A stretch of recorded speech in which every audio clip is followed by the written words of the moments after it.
Welcome to the July 3rd edition of the PFF Forecast, a little early July 4th treat for everybody on the day when the USFL finally mercifully comes to an end.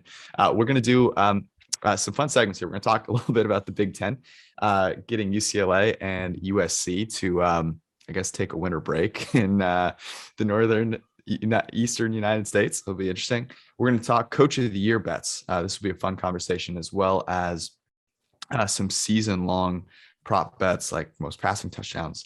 And I will bemoan the fact that my F1 bets are not off to a great start. Let's rock. Oh, no.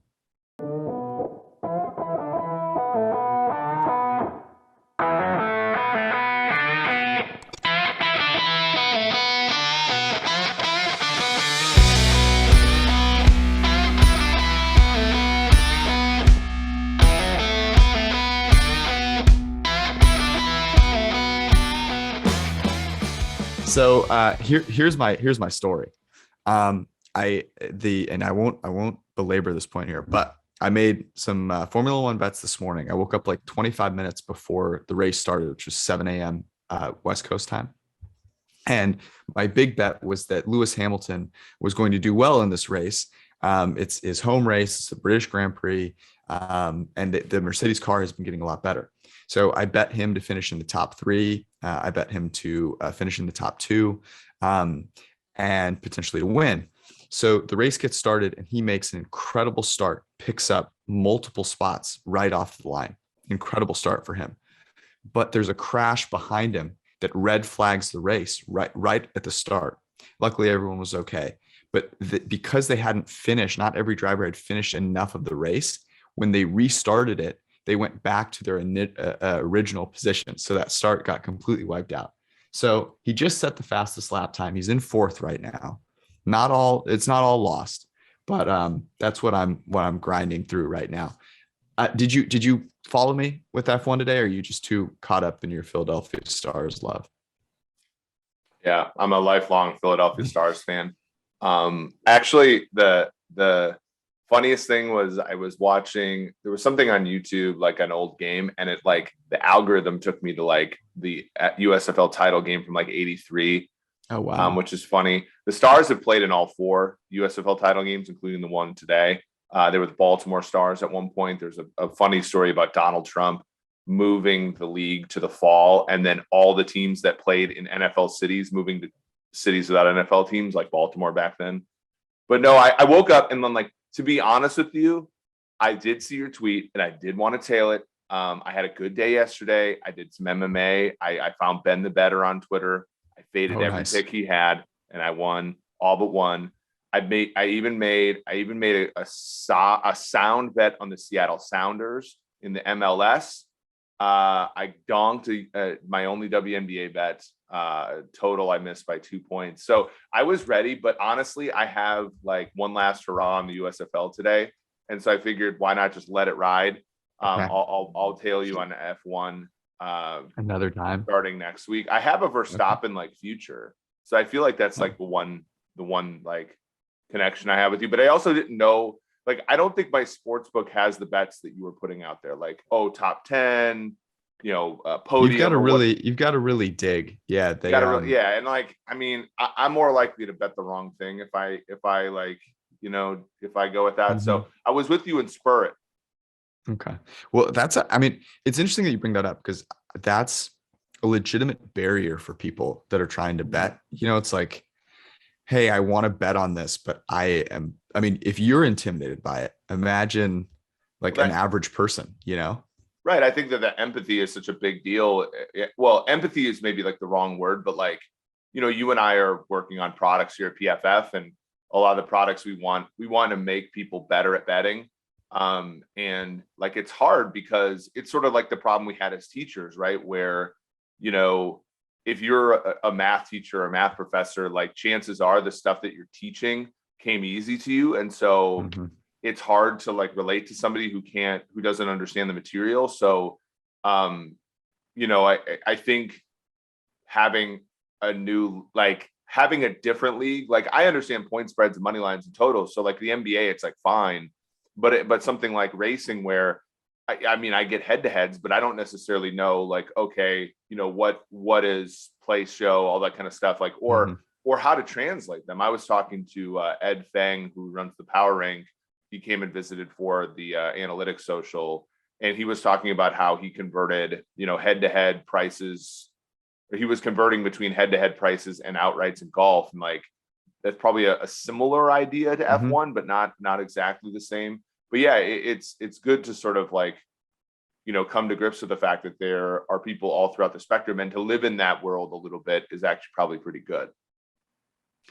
Uh, your boy Max Verstappen just came on the radio and said, "quote The car is 100% broken." So So is he that's the losing? other. He's going to lose it all then? Well, no, I mean he has a pretty substantial lead in the overall season race, but he does not appear to be doing well here. So both Ferraris are in first and second, which means they're setting up for disaster, and that means Lewis Hamilton in position to potentially win. Okay, we're gonna talk football here. I Love, promise. love, love. Let's start. Okay, with this Big Ten thing. So UCLA and USC are joining the Big Ten.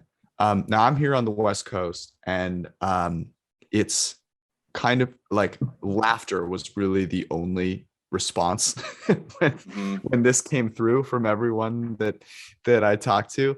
Let me tell you who I interacted with while when this news came out. I actually happened to be at a barber shop getting a haircut, and so all these people are like in there, and that's the thing to talk about, and everyone is just laughing their ass off. What is your take on this?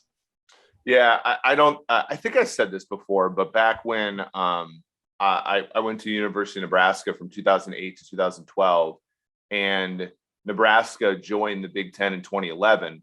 I was part of student government in 2010 and 2011. And this was back when the Big 12 had 12 teams and the Big 10 had 10 teams. And there were like discussions, like every single thing we did, because the Big 12 was not as good of an academic conference as the Big 10. And so like there was this whole thing about, oh, you need to do things up to Big 10 standards, right? Like everything we talked about in student government was like, we need to represent ourselves as a Big 10 school and all this kind of stuff. And now it just seems like laughable to me, because the Big 10 thing has like nothing to do with academics. It has nothing to do with, frankly, other sports other than basketball and football. I mean, I feel bad for the non-revenue sports for sure. Like I feel bad for like, volleyball, track and field, tennis, like baseball, just because like it's just going to really strain them. Right. And, they probably football has to come up with like a hockey model relatively soon. And even hockey like kind of went away with it, where they, where you have a different conference for that sport. And, all the resources that sort of get plowed into it, like aren't necessarily binding for the other schools in the Big Ten. Because can you imagine like not curling, but like track and field for UCLA having to like fly to Minnesota and do like a triangular meet with Minnesota and Wisconsin, like during the middle, like that's such a waste of resources. Right. I'm not like broken up about it from a football standpoint. It's just like, we know that this is where it's trending. Fox is the big, sort of driver for Big Ten football, and, ESPN is the big driver for SEC football. So you see, the Big 12 teams, Texas, Oklahoma, they go to the SEC. You see two dominoes in the Pac-12, UCLA and USC move into the Big Ten. It's just going to consolidate in two things. And honestly, like, have you ever watched the Pac-12? Have you ever watched a game successfully on the Pac-12 network, George? I like, well, you need it's so Sling funny TV to do it. It's also, I get it from a UCLA and USC perspective. It's going, the chances of them being a good enough team to win, to make it to the playoff, and then actually make it to the playoff, increase dramatically here. This is going to enable them, to potentially get back to glory. It was impossible. The Pac-12 was such a tough place for people to get noticed. Like it really, really was. And I mean, if you don't live on the West Coast it's not only impossible for you to watch a game because of the time, it's also, to your point, impossible for you to find it on television. So it makes sense. It's sad though, a little bit, because I mean, it really hurts, Oregon, Stanford, Utah, Colorado, like Arizona State. I mean, that's a tough one. It's going to rise the tides though, but in some of the, like, do you see eventually, I mean, we've already seen it a little bit where some of these group of 5 schools, like Cincinnati, Houston, they've elevated themselves to the Big 12. So they're essentially a Power 5. Like, I don't know if that is meaningless now, but like, you're going to see some Mountain West teams now get into the Pac-12, which could like really help them. Right. But the problem is going to be ultimately what's going to happen, I think, is that like, it's just going to create a third tranche of football. It's, you're going to have FCS, you're going to have kind of like group of 5-ish, and then you're going to have the 2 power conferences. I think the only thing keeping the ACC from joining up here is this idea of, that I think that their network is pretty good. It's a good point. And I wonder, I don't know. I mean, the big joke on social media obviously is like, oh, these warm weather Pac-12 teams, West Coast teams, USC and UCLA, shown up to play in 10-degree weather in Michigan. Like, that's not going to go super well. So there's also, I mean, do you think that changes the types of players they recruit? Like, do they have to change that up again? Are you going to bet against them in that first year, when they're going and playing Michigan or Ohio State? Like, do you think that'll be priced in appropriately? How would you approach this going into next season? Yeah, I think that you have to look at what happens when USC goes and plays Notre Dame.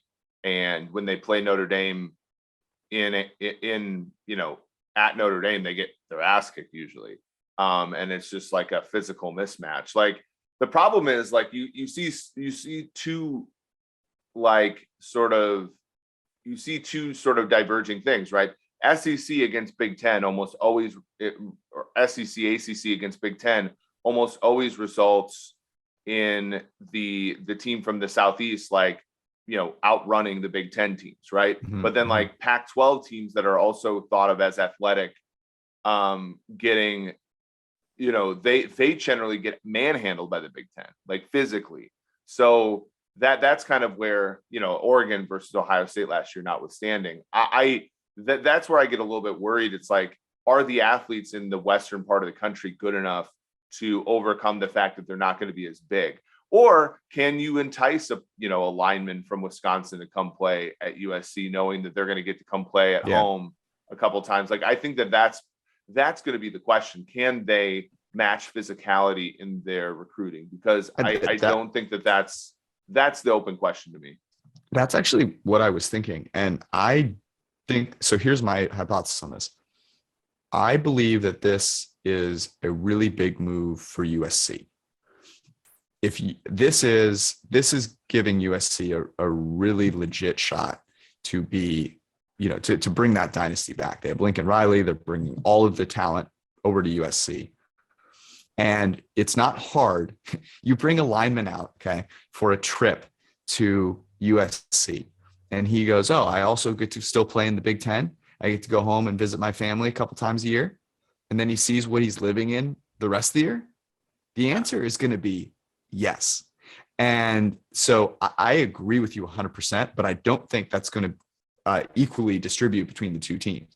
I think UCLA could be in for a real nightmare here, and USC could be on the other side in for a really, really big come up.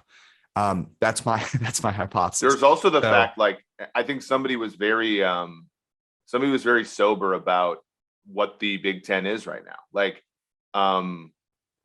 Ohio State is a powerhouse. Mm-hmm. Wisconsin is a very limited but good program. Penn State is a very limited but good program. Michigan is a good program, but only with respect to the meltdown of Ohio State. And then every other team in the Big Ten sucks. Like, let's That includes my Nebraska Cornhuskers. That includes the team that I grew up next to, which is the Minnesota Golden Gophers. That like every single team in the Big Ten, and like the difference between the teams that suck, like Minnesota beat the tar out of Wisconsin last year. Penn State is, whatever. They'll never like that. That's I think the promise for USC, which is like really it's Ohio State and Michigan is plucky, pesky, that kind of thing. Every once in a while they'll have a year like last year where a bunch of guys pop up and they can go to the college football playoff. But for the most part, USC and then UCLA will fit in like a glove because the UCLA is like, they're dead ass the Nebraska Cornhuskers of the Pac-12. So like that they'll fit in fine. So I don't see them fitting in poorly. I think the recruiting to the point we made, I think will eventually even itself out to actually where they're going to be more complete of a team. So it's interesting. I see the rationality in it. I think it's going to I think college sports are going to be so much different than how we grew up watching them. Because it's really just going to be basketball and football. And then every other sport is going to act like a Division III program for the most part. But yeah, it'll be interesting at first though. It'll be weird. Got to rerun the simulations with all the new conferences. Greatest athlete football player in Big Ten history. OJ, followed by Marcus Allen. The good friends I heard. Okay, real quick. Let's get. It just reminds me, by the way, of the. Remember when Goodell was going through the By the way, R.I.P. Norm Macdonald. Norm Macdonald doing the ESPYs. Yes. Norm Macdonald. If you want something to watch in July, and there is not a lot of football on for you to watch. USFL left. Watch Norm Macdonald and especially his ESPYs open. It was Charles Woodson. Like, no one will top that. I don't think so. USFL championship game, real quick. Who are you betting on? If someone happens to watch this before the game starts. Yeah, so it'll start at 7:30 tonight. I have a Philadelphia Stars 7-1 future that is alive. They are currently, if I look at the market, it's Circa opened it at 3.5, which is exactly where I made it. The rest of the market opened it at 4.5. It was basically at 4.5 all week. It's currently at 4. And when you look at money line, so Pinnacle is giving you plus 157, minus 188. I think on DraftKings you can actually get the Philadelphia Stars at plus 175, which I think is the best line you're going to get. The total was 46 a bunch of places. I took under 46. It's 45 now on DraftKings, 45.5 in other places. I probably, by the time the game starts, will hopefully be able to bet like an over 44.5 just to try to get a middle there. Totals have been kind of weird lately. It's been a fun league. The Stars are not as good as the Stallions, but I do think that they have more than a puncher's chance of winning tonight. Case Cookus, enjoy Case Cookus. I will not. Before we get to the football bets that actually are in a league that matters. Sorry, USFL. You are probably preparing for your fantasy draft. And if you are preparing for your fantasy draft, the best way to do that is with Underdog Fantasy. Go play in their Best Ball Mania tournament, $10 million total prize money. All you have to do is draft. It's a ton of fun. It's not a lot of money to invest. And then you don't have to actually make all these changes during the year because the high scoring players play every week. You're missing out on the big trend though. The champion last year drafted in June. So I don't know, if you have a shot, if you draft in July, but give it a try anyways.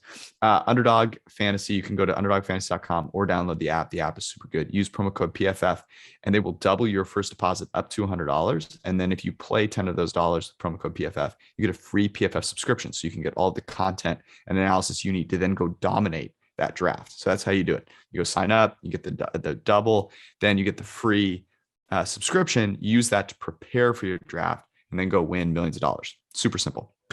All right, let's get into it. Let's start with passing touchdowns, and then we'll get to coach of the year. So this is per DraftKings. DraftKings just posted a bunch of these, which I think is going to be pretty cool here.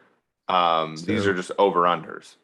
These are over-unders. Aaron Rodgers, 33.5. Carson Wentz, 23.5, which is interesting. Dak Prescott, 31.5. Daniel Jones, 19.5. Davis Mills, 21.5. Derek Carr, 29.5. Jalen Hurts, 22.5. Where does your mind go first? I hate to say this, but I will gladly do this. Where do we have? We have Wentz kind of in that 28.8 range. He had 27 last year, I think, on a run first team. 23.5 isn't a ridiculous number if he's not hurt. I know. It's, and I know, like, we just saw like Steven Ruiz on Twitter correct our friend Tage Seth and say, oh no, Wentz's production was average last year. It's okay, fine. But like, that does still, like, if you bet this under and he gets over and you're like, yeah, but his like PFF grade sucked or my film analysis of him sucked. I don't give a shit. I care about his production.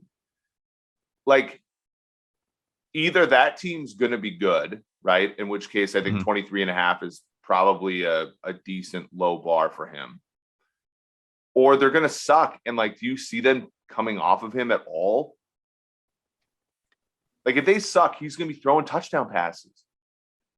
Yeah. I liked the Wentz one right off the bat.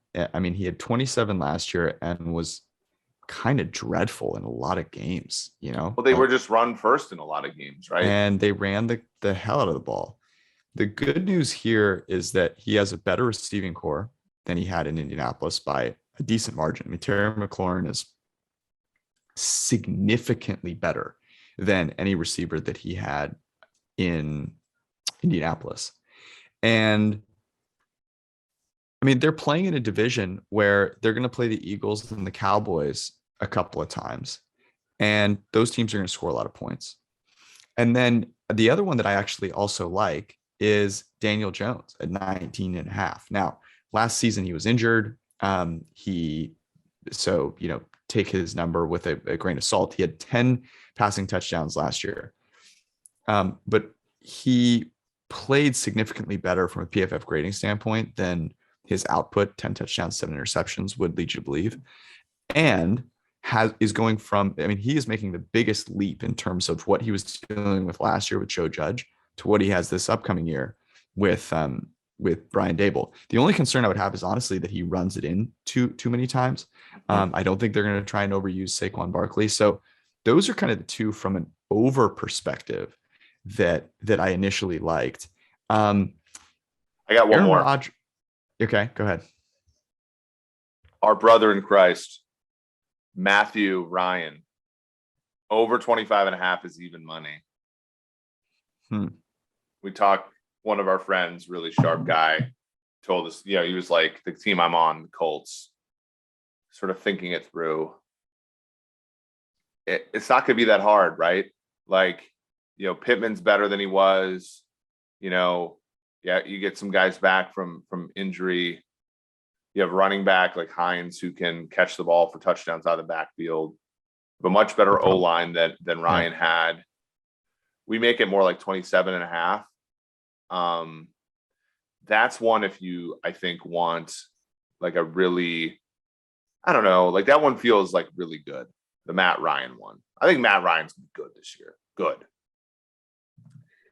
I'm here for it. What do you think about Rodgers, 33.5? He had 37 last year. I think some of this, won an MVP, but some of this regression has got to be baking in, not having Devontae Adams. Yeah. Okay. So our numbers would say go under here. It'd be really hard for me to, but here's the case to make for the under.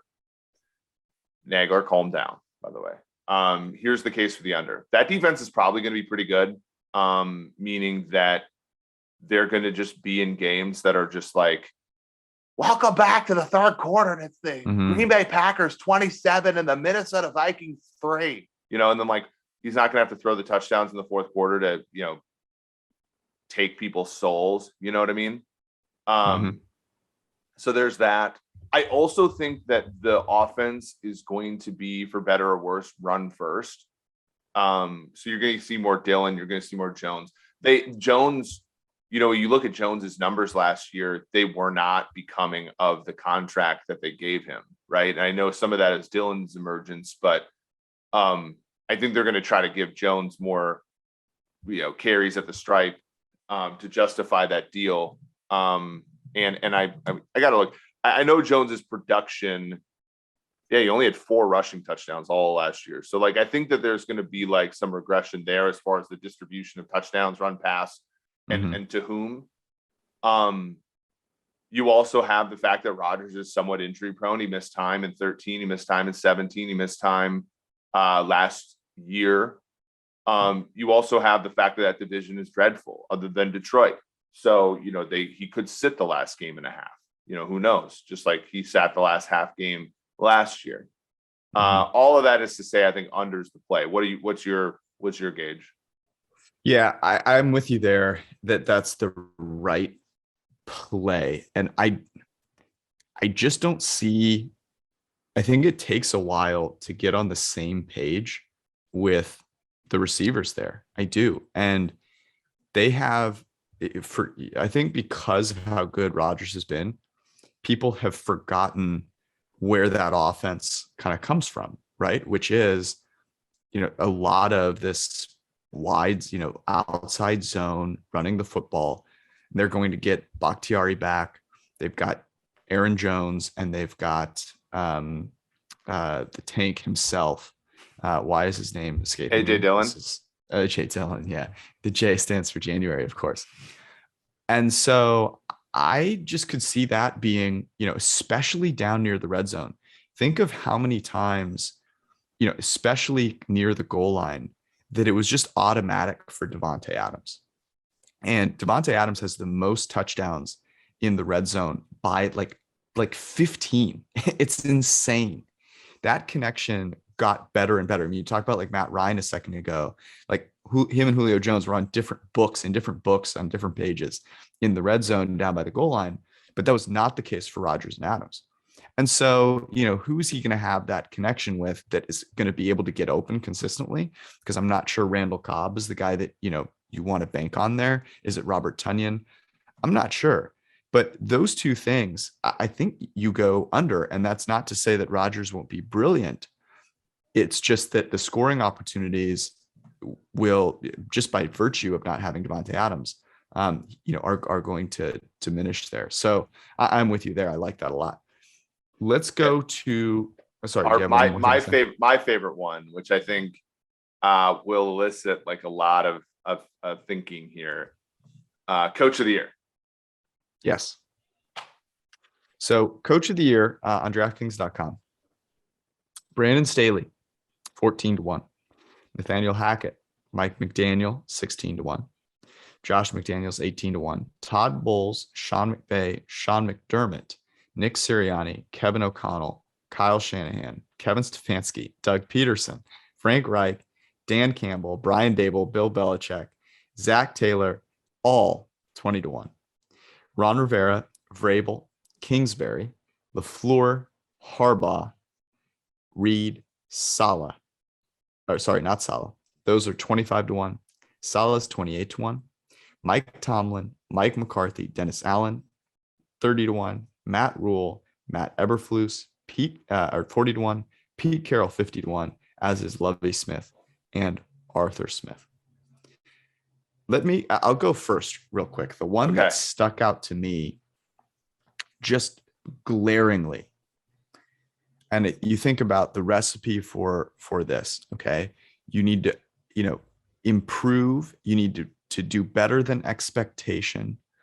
And there needs to be, a narrative around the team and around the coach. A little bit of, sexiness and the reason for the media to pay attention. And the person that sticks out to me, I think this is just ridiculous. This is the only coach in this group that has long odds who is also one of the best coaches in the NFL. And that's Mike Tomlin. Yeah, Tomlin at 30-1 makes a lot of sense. Tomlin at 30-1 is ridiculous. Now, let me paint the picture here for you. They're improving at quarterback no matter what, but the quarterbacks that they're going to have are still not great quarterbacks. So when they perform, when the team performs above expectation, more of that credit's going to go to Tomlin. Tomlin also brought Brian Flores in. That's going to be talked about a lot. It's a genius move, and it shows the kind of leader that he is. And the last thing here is you think about that division. Okay, well, the Browns, as they should be, a complete shit show. The Bengals are, I think, as we've talked about, it's going to be tough for them. It's complicated coming off of that. Yeah. And then you've got the Ravens, who those are always knockdown, drag out fights. So I love Tomlin 30-1. I like that one a lot. And I'm going to take another coach who I think at a similar price for similar reasons, but I like Dennis Allen at 30-1. Allen, so this is similar to Stefanski, right? When Stefanski took over in 20 and won Coach of the Year, it's like a team kind of in the middle of the pack, right? Where, they were 9-8 last year. Mm-hmm. They lose Peyton. Now, my prior is that Peyton is worth a ton, and this team's going to take a step back. However, if I'm getting 30-1 odds, I want, that's enough for me to at least say, okay, if I'm wrong, then I'm going to get paid out here, right? Because, think about it. So, what needs to go right for this to work? Like there's an argument about, we'll talk about John Robinson with the Titans in a second. Like the NFC South is very AFC South-like. If one thing happens, and that's that the Tampa Bay Buccaneers kind of fold, right? Mm-hmm. And not to say that they will, but this has been a fundamentally different offseason for Brady. I mean, the guy wanted to quit. The head coach did quit, retired. Mm-hmm. Mm-hmm. You lose guys like Sue, Pierre-Paul, Jordan Whitehead. You lose Antonio Brown, you lose Gronk. Ryan Jensen was the one that retired. No, it was Ali Marpet that retired. But you lose one of your great offensive linemen. And the Falcons and Panthers are a bus fire, right? Mm-hmm. So if you go 11-7, let's say 11-6, and win that division, Dennis Allen's the front runner, isn't he? Yes, I think so. I like that one as well. The challenge there. So I guess there's two ways to look at it. One is the narrative is certainly that Sean Payton is a big loss. So if you mitigate that even a little bit, you're going to get credit there, obviously. Right. The challenge, I think, for the Saints is they're at a decent disadvantage to the Bucs. And so there is that chance that the Bucs kind of run away with that division. But I like that one a lot. I really you don't have to win the division to be the coach of the year, because Stefanski was that in 20. True, but I'm saying like they need to be in competition. Like there needs to be, you need to be at least talking about them with a chance, right? Yeah. So I agree. That's where my head would go. That's a similar, I think, narrative to Dan Campbell at 20-1, right? Where we've talked about the Lions a bunch here, but on this podcast and how much you love the restoration of the Roar happening this year, but they don't need to win that division if they're in the conversation. I agree. It's not enough, and that's why I'm saying I much prefer Dennis Allen at 30-1 than Dan Campbell at 20-1. Among the guys that are 20-1, because there are a bunch, right? From Bulls, McVay, McDermott, Sirianni, which of those do you like the best? It's a great question, because so let's go through. I don't think Shanahan's ever going to win one again. I think that the die is cast. By the way, that's also why I never said anything about McCarthy, right? I think McCarthy is never going to get credit anymore for what his team does, and that's probably fine. I think Shanahan, there's fatigue there, right? There's fatigue with all of us praising Shanahan because he is great, right? And I don't think anything that he does is not surprising, right? He should have probably been in the running for it last year, given all the injuries and what he dealt with. And I know Vrabel was very deserving, given all the injuries they had and stuff. Stefanski's already won one. I think Doug Peterson's a good chance, right? 20-1. The problem there is that if that team's great, it's going to be because of Trevor Lawrence. And I think Trevor Lawrence is going to get the majority of the credit there.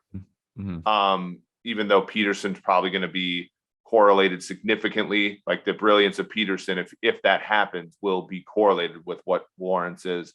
I don't think Reich at this point is a candidate. I don't think Bowles is either, just because if that team is great, no one's going to gravitate towards Bowles. They're going to gravitate towards Brady. Campbell, that's just PFF Forecast syndicate steam right there. So that you're already buying the worst of the number there at 20-1. McVay same, Dable same, Belichick same. If Belichick didn't win it last year, he's probably never going to win it again. Zach Taylor, same thing. So for me at the 20-1 level, it is Kevin O'Connell, right? Kevin O'Connell's the one that if we talk about Green Bay, if all the stuff we talk about with Green Bay happens, Rodgers struggles, that defense isn't quite as good as we think, that let's say that Green Bay team goes 9-8, and the Vikings go 10-7 and win that division, Kevin O'Connell is very much a candidate, right? Especially given that I think a lot of Kirk Cousins is probably going to throw, I saw his prop 31.5. Kirk Cousins probably going to have a similar year as last year. Dalvin Cook is probably not going to rush for 2,000 yards. I think he's getting worse. Jefferson's brilliance is already baked into the cake. Everybody's going to look at that Vikings team and say, shit, they were 2 straight losing seasons, a bunch of close games, a bunch of great talent. And now Kevin O'Connell comes in and shit, they're a division title winner. Oh, that he's the key. You know what I mean? I think the 20-1 group, Kevin O'Connell is the clear one that I would take as value. I like Kevin O'Connell one. The one that stuck out to me was Doug Peterson, because he's coming into a situation where the coach last year was Urban Meyer.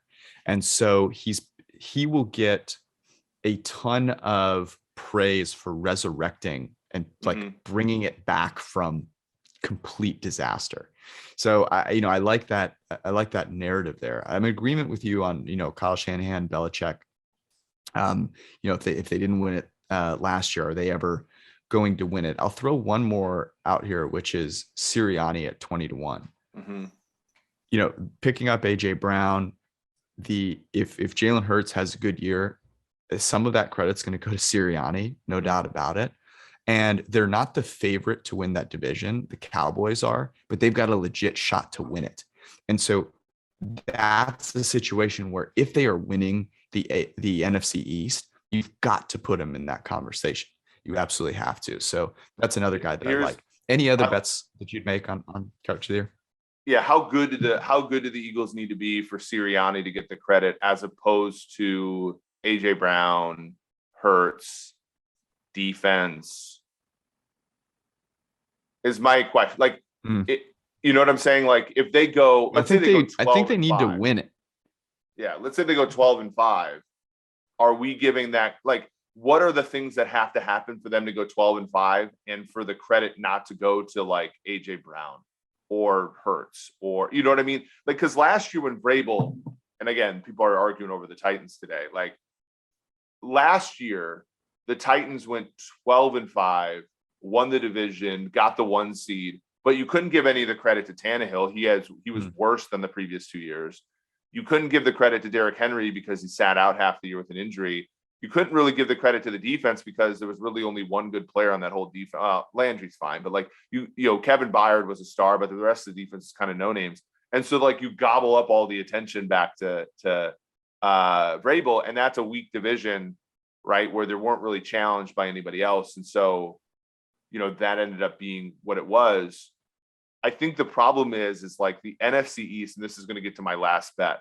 The NFC East is good enough where I don't think AJ Brown can flame out, Jalen Hurts can flame out. The defense, the defense is a unit, so that could be good collectively. But then Sirianni's an offensive coach, so it's maybe not going to be given to him as far as narrative. I don't know if I see a situation where that team wins that division and it's not because of great play by players, in which case that it's going to be a tougher sell. Which it gets me to my best bet here. and that is Ronald Rivera at 25 to 1. Because wow. you look at the Dan Snyder stuff, right? Mhm. I think all of us look at Ron Rivera and say, okay, Ron Rivera is a good person. He has always treated people well. He handled the Del Rio thing probably as well as you're going to be able to handle it, aside from firing him. That offense has a superstar in Terry McLaurin, but we all already know about him, right? He's not going to emerge. His brilliance is baked in the cake. Jahan Dotson's a rookie receiver, so chances are he's not going to like be amazing like Justin Jefferson. He'll probably just be a really good contributor right away. Antonio Gibson's not a star. The offensive line's just okay.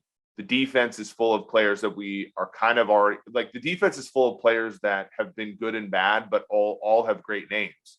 If that team wins 11 games, they're giving Ron Rivera the coach of the year, especially because the last part, which is the quarterback is like the definition of unremarkable in Carson Wentz. I agree with you. If they win 11 games, I do think Ron Rivera gets that. I just cannot see that happening. So I get the narrative there is really good, right? Because the team is going to be, I mean, the organization is such a nightmare, but I do think that's going to make it even harder. And the fact that they have Carson Wentz is going to make it is compounding there. I don't know. So I'm so like, I guess I'm ready to get hurt by Carson Wentz this year. I guess you can. Hey, by the way, producers, you can put that on the graphic. I'm ready to get hurt by Carson Wentz this year.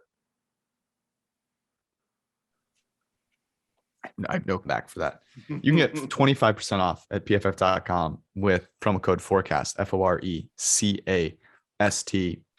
Get an elite subscription, gives you all of the betting tools that we use for the upcoming season, plus all of your fantasy tools that you need, and every piece of content, grades, and data to prepare yourself for the NFL season. We're like 10 weeks away now from games actually being played. So go to pff.com and make that happen. All right, you have two, what you're calling privileges of the week.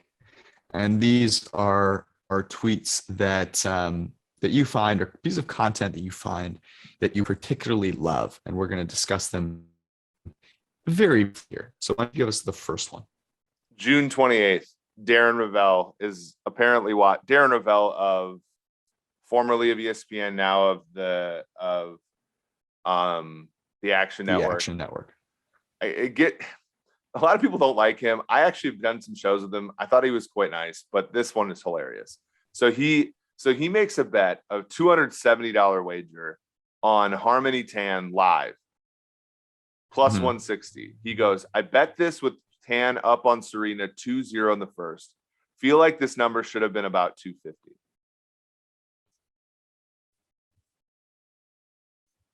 So he bets a live line at plus 160, thinking it should have been plus 250.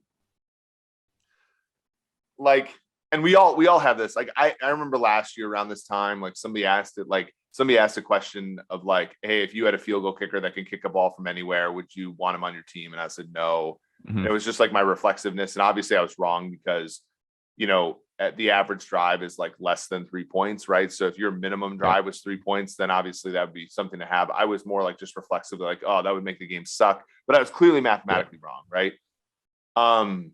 So I'm certainly not like, I'm not immune to this at all. But there are times when people say stuff in sports betting content or Twitter or something like that where you're just wondering if you're just like, don't bet anymore, please. You know, like you're just going to lose money. This one's one of them. Like, if you think the number should have been 250 and you're betting 160, you need to be able to say, but I'm an action junkie and I just wanted something on the game. That's the only out here that you have. Interestingly, or he could have said, I thought it should have been plus 150, but ultimately, whatever. The second one, and this is from our own Kevin Cole. Yeah. Do you think it was just a typo? I hope so. But he should have like owned up to it then. But even that, like, if you think something should be plus 150 and it's plus 160, especially given like how live lines work and like the fact that you're already betting into a high hold, and like the book can like reject your bet if something like good happens for you during that like 20-second delay or whatever. Like you need actually more than a 10-cent edge there, I think, to make it worthwhile. Unless, again, and I've said this enough on Twitter, like there are times when I'm like, I like the Wild today in hockey. I don't have an edge. I don't have a model. I just want to watch the game, and hockey sucks without something riding on it. Like there's no, like I'm not, and I don't like, you got to be like, if you are a content creator in the betting space, I think you do have like some responsibility to say, hey, this is just like me firing off here. Right. If you want to come enjoy this game with me, go ahead. But I don't have an edge here. Like you're losing the hold here if you're do you think he meant to put a minus sign? Like I'm trying to figure this out, because if you think something should be plus 250 and it's plus 160, that's a reason for you, like, just to be extremely clear, that means you shouldn't bet it, right? You're saying like, oh, I think these odds should be way longer. Yeah. This is ridiculous. I'm not going to bet it. So yeah, I have no idea. To be clear, I do kind of like that bet. The logic is just bananas. Okay.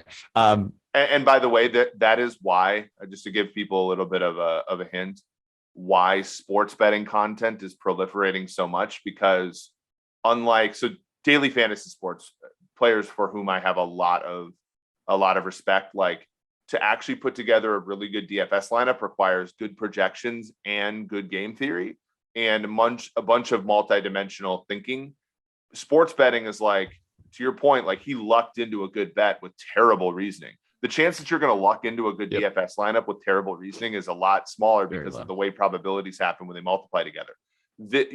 Sports betting content is full of people who are like, I like this side. And it's like, well, tell me your reasoning. And it's like, the reasoning's junk, but every other time they're on the right side, of course, because of the way things are working. Should we hold the last priv of the week until next week, or do we want to go through it? Okay. Sure. We can do it. We can do it next week. Let's get to recommendations before we get out of here.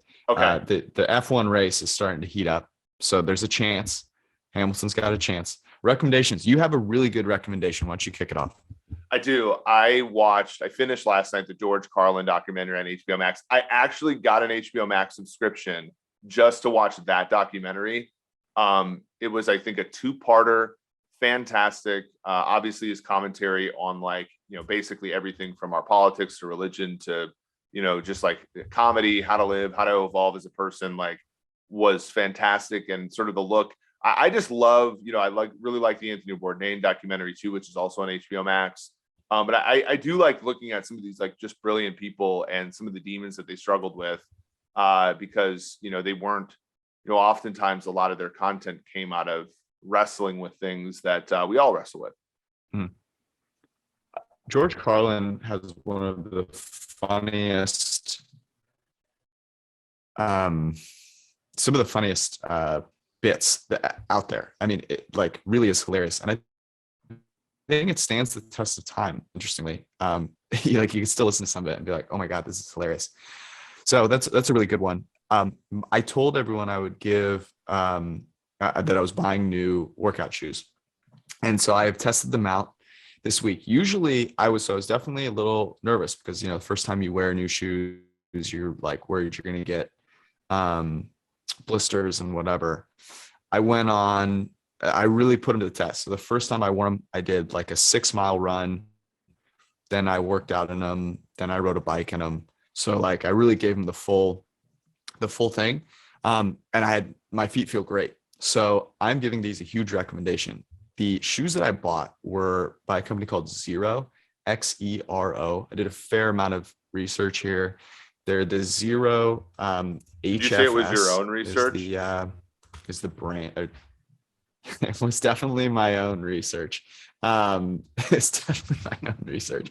But I did a decent amount of research, so I want you guys to leverage it because I was looking for. I like to work out in shoes that don't have heel raise in the back, and ones that are very about as light as you can possibly get, and as I guess minimalist is the right term here, because I like to be able to pack them easily. And these are great. Like I really, they're good to run in as well. You can work out on them. I'd play basketball in them without a problem.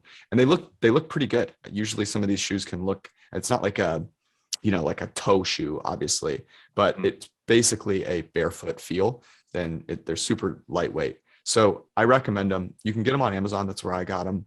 I got the all black. They have some cool color schemes though too, but I'm an all black junkie there. So I huge recommendation. I've like worn them 5 times now, but they've been great so far. The last thing I'll say on sizing, I measured my foot. Some people said you should get them like a half size bigger. I measured my foot, and based on the measurement, went with the size that those measurements indicate, and they're maybe a little bit snug, but I wouldn't go up a half size. I like the way they feel. So that's my recommendation on sizing, because I know buying shoes online with sizes can be a hurdle, can be daunting. So that's my recommendation. I spent a bunch of time trying to figure this out. So hopefully that helps at least one person out there. That was our show. Good luck on Championship Sunday to you, Senor, and a happy July 4th weekend to everybody. We love you all. We'll see you on Wednesday. Peace out.